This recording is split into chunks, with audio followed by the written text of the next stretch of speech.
മുസ്ലിം ഫാമിലിയിൽ നിന്ന് ആയതുകൊണ്ട് തന്നെ എനിക്ക് ഞാൻ ഒരു ബാരിയർ വെച്ചിട്ടുണ്ട്. എനിക്ക് കുറച്ച് ലിമിറ്റേഷൻസ് ഞാൻ വെച്ചിട്ടുണ്ട്. അതെൻ്റെ വർക്ക് എത്തിക്കലാണെങ്കിലും എൻ്റെ പേഴ്സണൽ എത്തിക്കലാണെങ്കിലും അത് ഞാൻ കീപ്പ് ചെയ്തുകൊണ്ട് തന്നെയാണ് ഞാൻ മുന്നോട്ട് പോകുന്നത്. അതുകൊണ്ട് ഇതുവരെ അങ്ങനെ ഒരു പ്രശ്നങ്ങൾ ഇതുവരെ DJ സനയാണ് മക്കളെ വിഷയം. DJ സനെ അറിയാലോ, കേരളത്തിൽ നിന്നുള്ള ആദ്യ പെൺ DJകളിൽ ഒരാളാണ് DJ സന. ആൾ ഈ പരിപാടി തുടങ്ങിയിട്ട് ഏകദേശം 6 വർഷമേ ആയിട്ടുള്ളൂ. ഇതിനോടകം തന്നെ ഇന്ത്യക്കകത്തും പുറത്തുമായി ഇഷ്ടംപോലെ DJ ഷോകൾ DJ സന നടത്തി കഴിഞ്ഞു. പക്ഷെ പ്രശ്നം എന്താണെന്ന് വെച്ചാൽ സനയുടെ DJയേക്കാൾ ഇപ്പോൾ അറിയപ്പെടുന്നത് അല്ലെങ്കിൽ ആളുകൾ ശ്രദ്ധിക്കുന്നത് അവരുടെ മാരടങ്ങളാണ്. അതെന്തുകൊണ്ടാണെന്നുള്ളത് സനയുടെ 1-2 വീഡിയോകൾ കണ്ടാൽ നിങ്ങൾക്ക് മനസ്സിലാകും.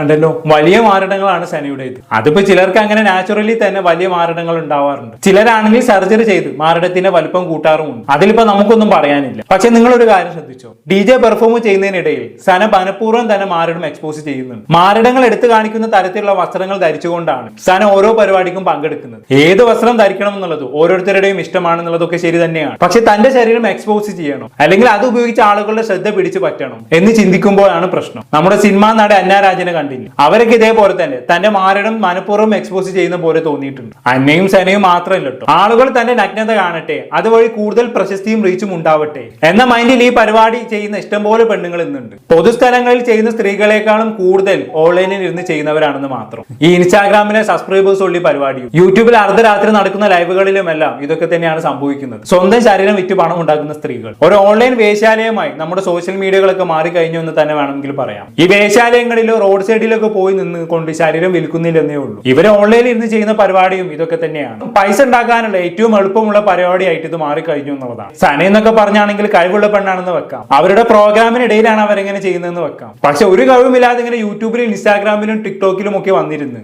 ശരീരം കാണിച്ച് പൈസ ഉണ്ടാക്കുന്ന പെണ്ണുങ്ങളുടെ അവസ്ഥ ഒന്ന് ആലോചിച്ച് നോക്കൂ. അവർക്കൊക്കെ ലേശം ഉളുപ്പുണ്ട് എന്നാണ് ഞാൻ ആലോചിക്കുന്നത്. പിന്നെ പെണ്ണുങ്ങളെ മാത്രം കുറ്റം പറഞ്ഞിട്ട് കാര്യമില്ല കേട്ടോ. പൈസ മുടക്കിയതൊക്കെ കാണാൻ ഇവിടുത്തെ പുരുഷ കേസരികൾ തയ്യാറാവുന്നത് കൊണ്ടാണല്ലോ ക്ലീവേജും അരക്കെട്ടും കാണിച്ച് പെണ്ണുങ്ങൾ ഈ പരിപാടിക്ക് ഇറങ്ങുന്നത്. മറ്റേ തുമ്പീനൊക്കെ കണ്ടില്ല, തന്നെ ക്ലീവേജ് മാത്രം കാണിച്ച് ലക്ഷക്കണക്കിന് രൂപയാണ് തുമ്പി ഓരോ മാസവും ഉണ്ടാക്കുന്നത്. ഇപ്പോഴത്തെ അവസ്ഥ എന്താണെന്ന് വെച്ചാണെങ്കിൽ ഓരോ ദിവസം കഴിയുന്നവരും പുതിയ പുതിയ പെണ്ണുങ്ങൾ ഈ ഫീൽഡിലേക്ക് വന്നുകൊണ്ടിരിക്കുകയാണ്. അതെന്തായാലും അവിടെ നിൽക്കട്ടെ, നമുക്ക് സനയിലേക്ക് തന്നെ തിരിച്ചു വരാം. വേദികളിൽ പരിപാടി അവതരിപ്പിക്കുമ്പോൾ തന്റെ വലിയ മാരടങ്ങൾ മനഃപൂർവ്വം എക്സ്പോസ് ചെയ്യുന്നു എന്നുള്ളതാണ് സനയ്ക്കെതിരെ ഇപ്പോൾ ഉയർന്നു വന്ന ആരോപണം എന്ന് പറയുന്നത്. അങ്ങനെ ആരോപണം ഉന്നയിക്കുന്നവരെ കുറ്റം പറയാനും പറ്റൂല കേട്ടോ. കാരണം സനയുടെ വീഡിയോകൾ കാണുന്ന ആർക്കായാലും അങ്ങനെ തോന്നിപ്പോകും. DJ പരിപാടി ആവുമ്പോൾ സ്വാഭാവികമായിട്ടും സനയ്ക്ക് വേദിയിൽ വെച്ച് ചാടേണ്ടി വരും, ഡാൻസ് കളിക്കേണ്ടി വരും. വലിയ മാരടമുള്ള ഒരാളായതുകൊണ്ട് തന്നെ ഇങ്ങനെ ചാടുകയും ഡാൻസ് കളിക്കുകയും ഒക്കെ ചെയ്യുമ്പോൾ മാരടങ്ങൾ കുലുങ്ങുന്നതൊക്കെ സ്വാഭാവികമാണ്. പക്ഷെ ഇങ്ങനെ എക്സ്പോസ് ചെയ്യുന്ന വസ്ത്രങ്ങൾ ഒഴിവാക്കി കഴിഞ്ഞാൽ മാരടങ്ങളുടെ കുലുക്കവും പ്രൊജക്ഷനും ഒക്കെ ഒരു പരിധി വരെ നമുക്ക് കുറച്ച് കൊണ്ടുവരാൻ കഴിയും. പക്ഷെ അതിനുള്ള യാതൊരു ശ്രമവും സനയുടെ ഭാഗത്തുനിന്ന് ഉണ്ടാകുന്നതായി ഞാൻ കണ്ടിട്ടില്ല. തന്റെ വലിയ മാരടങ്ങൾ മാക്സിമം പ്രൊജക്ട് ചെയ്യുന്ന രീതിയിലുള്ള വസ്ത്രങ്ങൾ ധരിക്കാൻ സന എപ്പോഴും ശ്രമിക്കാറുണ്ട് എന്നുള്ളതാണ് അവരുടെ വീഡിയോകൾ കാണുമ്പോൾ എനിക്ക് മനസ്സിലാക്കാൻ കഴിയുന്നത്. ഇതിപ്പോ എന്താ പ്രശ്നം എന്ന് വെച്ചാൽ സന നല്ല DJ പെർഫോമർ ഒക്കെ തന്നെയാണ്. പക്ഷെ ആർക്കും അവരുടെ DJയെ കുറിച്ച് സംസാരിക്കാനൊന്നും സമയമില്ല. DJയേക്കാൾ സനയുടെ വലിയ മാരടങ്ങളെയാണ് എല്ലാവരും ശ്രദ്ധിക്കുന്നത് എന്നുള്ളതാണ്. നമുക്കൊരു കഴിവുണ്ടെങ്കിൽ, ആ കഴിവിൽ നമുക്ക് വിശ്വാസം ഉണ്ടെങ്കിൽ, പിന്നെ എന്തിനാണ് ഇങ്ങനെ ശരീരം എക്സ്പോസ് ചെയ്തുകൊണ്ട് ആളുകളെ തന്റെ പരിപാടിയിലേക്ക് വശീകരിക്കാൻ ശ്രമിക്കുന്നത് എന്നാണ് ഞാൻ ആലോചിക്കുന്നത്. ഇവിടെ DJ ആയിട്ട് ഇഷ്ടംപോലെ ആണുങ്ങളുണ്ടല്ലോ, അവരൊക്കെ തന്നെ ശരീരം എക്സ്പോസ് ചെയ്താണ് ഈ പരിപാടി അവതരിപ്പിക്കുന്നത് അല്ലല്ലോ. പിന്നെ ആണുങ്ങൾ എക്സ്പോസ് ചെയ്തിട്ടും കാര്യമില്ല, അത് വേറെ കാര്യം. എന്നാലും കഴിവുണ്ടെങ്കിൽ പരിപാടിക്ക് ആള് കയറാൻ ഇതുപോലെ ശരീരം എക്സ്പോസ് ചെയ്യേണ്ട കാര്യമില്ല എന്ന് പറഞ്ഞതാണ്. എന്തായാലും ഞാൻ നേരത്തെ പറഞ്ഞല്ലോ, 6 വർഷങ്ങൾക്ക് മുമ്പാണ് സന ഈ ഫീൽഡിലേക്ക് വരുന്നത്. അന്ന് ന്യൂസ് 18 കേരളയിൽ സന ഒരു ഇന്റർവ്യൂ കൊടുത്തിട്ടുണ്ടായിരുന്നു. നമുക്ക് എന്തായാലും അതിലെ ചില ഭാഗങ്ങളൊന്നും കണ്ടോ. ഷഹാന ഒരു യാഥാസ്ഥിതിക മുസ്ലിം കുടുംബത്തിൽ ജനിച്ച ഒരു പെൺകുട്ടി, നമുക്ക് വളരെ അത്ര പോപ്പുലർ അല്ലാത്തൊരു മേഖലയായ ഡിസ്കോ ജോക്കിങ്, അതിലേക്കുള്ള ഒരു കടന്നുവരവ് എങ്ങനെയായിരുന്നു? പാരന്റ്സിന്റെ ഒക്കെ ഒരു സപ്പോർട്ട് അത് ഏത് രീതിയിലായിരുന്നു? സത്യം പറഞ്ഞു കഴിഞ്ഞാൽ എൻ്റെ പാരന്റ്സിന് അറിയില്ല എന്താണ് ക്ലബ് കൾച്ചർ എന്ന് അറിയില്ല, അല്ലെങ്കിൽ എന്താണ് പബ്ബിൽ സംഭവിക്കണമെന്ന് അറിയില്ല, അല്ലെങ്കിൽ എന്താണ് ഒരു മ്യൂസിക് ഫെസ്റ്റിവലിൽ സംഭവിക്കണമെന്ന് അറിയില്ല. അതുകൊണ്ട് തന്നെ അവർക്ക് എൻ്റെ അടുത്ത് നോ പറയാനോ യെസ് പറയാനോ പറ്റിയിട്ടില്ല ഇതുവരെ. പക്ഷേ ഞാൻ ഒന്ന് രണ്ട് ഫാമിലി ഫംഗ്ഷൻസിൽ ഇതുപോലെ പ്രൈവറ്റ് ഷോസിൽ പ്രൈവറ്റ് പാർട്ടികളിൽ പ്ലേ ചെയ്ത സമയത്ത് ഞാൻ അവരെ കൂടി വിളിച്ചിട്ടുണ്ടായിരുന്നു. സോ അവർ വിചാരിച്ചിരിക്കുന്നത് എന്താ വെച്ചാൽ യെസ് കുറച്ച് പേര് ഡാൻസ് ചെയ്യുന്നു, അപ്പോൾ എൻ്റെ മോള് പാട്ട് വയ്ക്കുന്നു, അപ്പോൾ എല്ലാവരും നല്ല എൻജോയ് ചെയ്ത് ഡാൻസ് ചെയ്യുന്നു, അപ്പോൾ അത് നല്ല കാര്യമാണ്. They are happy with that. Okay, അത് മാത്രമേ അവർക്ക് അറിയുള്ളൂ ഡിജെയിങ്ങിനെ കുറിച്ച്. പക്ഷേ ഡിജെയിങ്ങിൻ്റെ തലങ്ങൾ വേറെയാണ്, ഒരുപാട് വേറെ തലങ്ങളുണ്ട്. ക്ലബ്ബുണ്ട്, റേഡിയോ DJs ഉണ്ട്, അതുപോലെ തന്നെ മ്യൂസിക് ഫെസ്റ്റിവൽ DJs ഉണ്ട്, അങ്ങനെ ഒരുപാട് തലങ്ങൾ ഇതിനുണ്ട്. അപ്പോൾ അതിനെക്കുറിച്ചൊന്നും വലിയ ധാരണകളില്ല. അപ്പം അതുകൊണ്ട് തന്നെ എനിക്ക് വീട്ടുകാരുടെ കയ്യിൽ നിന്നൊരു നോ ഇതുവരെ കേൾക്കേണ്ടി വന്നിട്ടില്ല. പക്ഷേ ഞാൻ ഒരു മുസ്ലിം ഫാമിലിയിൽ നിന്ന് ആയതുകൊണ്ട് തന്നെ എനിക്ക് ഒരു ബാരിയർ വെച്ചിട്ടുണ്ട്. എനിക്ക് കുറച്ച് ലിമിറ്റേഷൻസ് ഞാൻ വെച്ചിട്ടുണ്ട്. അത് എൻ്റെ വർക്ക് എത്തിക്കലാണെങ്കിലും എൻ്റെ പേഴ്സണൽ എത്തിക്കലാണെങ്കിലും അത് ഞാൻ കീപ്പ് ചെയ്തുകൊണ്ട് തന്നെയാണ് ഞാൻ മുന്നോട്ട് പോകുന്നത്. അതുകൊണ്ട് ഇതുവരെ അങ്ങനെ ഒരു പ്രശ്നങ്ങൾ ഇതുവരെ വന്നിട്ടില്ല.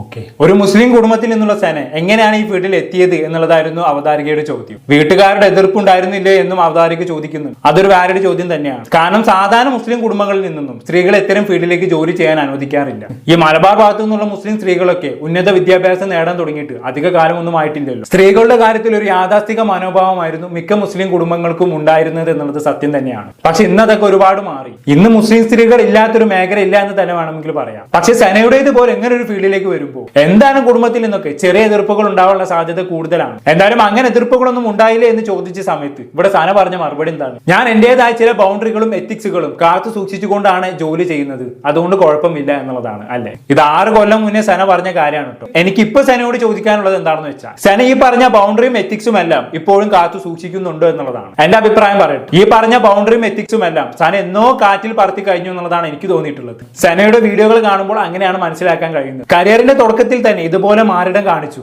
മാറിടം കുലുക്കിയും ഒക്കെ ആയിരുന്നു സന പെർഫോം ചെയ്തിരുന്നതെങ്കിൽ സനയുടെ കുടുംബം അവളെ സപ്പോർട്ട് ചെയ്യുമായിരുന്നു എന്ന് തോന്നുന്നില്ല. പ്രത്യേകിച്ച് ഒരു മുസ്ലിം കുടുംബം അതിന് തയ്യാറാവുമെന്ന് എനിക്ക് തോന്നുന്നില്ല. എന്തായാലും ബാക്കി കേട്ടോക്കാം.